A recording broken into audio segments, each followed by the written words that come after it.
दोस्तों, आज मैं आपको एक ऐसी कहानी के बारे में बताऊंगा जिसको सुनने के बाद आपकी लाइफ बदल सकती है।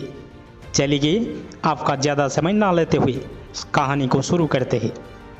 दोस्तों, एक बार की बात है, काफ़ी सारे तीर्थयात्री किसी तीर्थ स्थान पर दर्शन करके आ रहे थे।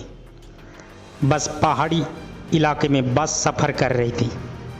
जैसे ही कुछ वक्त बीता तो आसमान से धमाकेदार आवाज़ के साथ बिजली कड़की। बस में बैठी सभी यात्रीगण सहम गए। उन्हें डर लगने लगा कि क्या पता कि यह बिजली हमारी बस के ऊपर ना गिर जाए। थोड़ी देर रुक करके कुछ ही देर बाद ड्राइवर ने बस को वापस आगे बढ़ाया, लेकिन कुछ देर बाद वापस यही घटना घटी।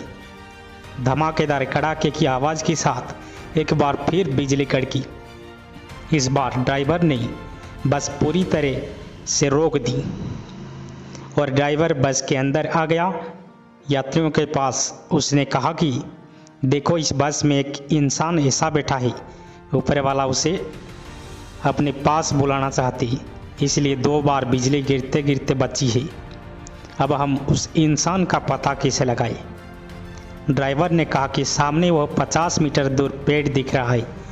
हमको क्या करना है, बारी बारी से सबको उस पेड़ को छू करके आना है और वापस अपनी सीट पर बैठ जाना है।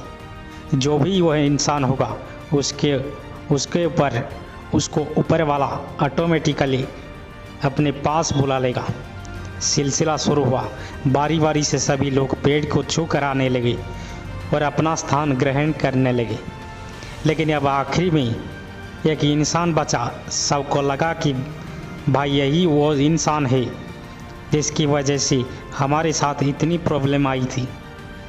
अब वो गया और जैसे ही उसने पेड़ को टच किया वैसे ही बस पर बिजली गिर चुकी थी और बस में बैठे सारे लोग ऊपर वाले को प्यारे हो गए।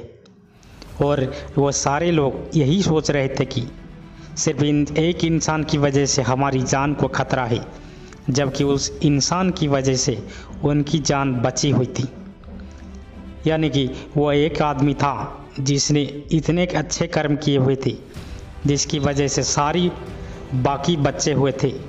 इसलिए इस कहानी में हमें शिक्षा मिलती है कि दूसरों पर कभी शक नहीं करना चाहिए और अपनों से प्यार करना चाहिए, क्योंकि कभी कभी कुदरत की जो घटना घटित होती है उन पर हमारा कंट्रोल नहीं होता है। इसलिए जैसे भी सिचुएशन हो, हमें कभी किसी पर शक नहीं करना चाहिए और परिस्थिति का बारीकी से आकलन करके सूझबूझ से आपस में परामर्श लेकर आगे बढ़ना चाहिए। आशा करता हूँ कि ये कहानी आपको अच्छी लगी होगी। आप चाहते हो कि आपको इससे बेहतर कहानियाँ मिले तो बिल्कुल आप सही जगह पर है। तो दोस्तों, आपका अमूल्य समय देने के लिए दिल से आपका शुक्रिया।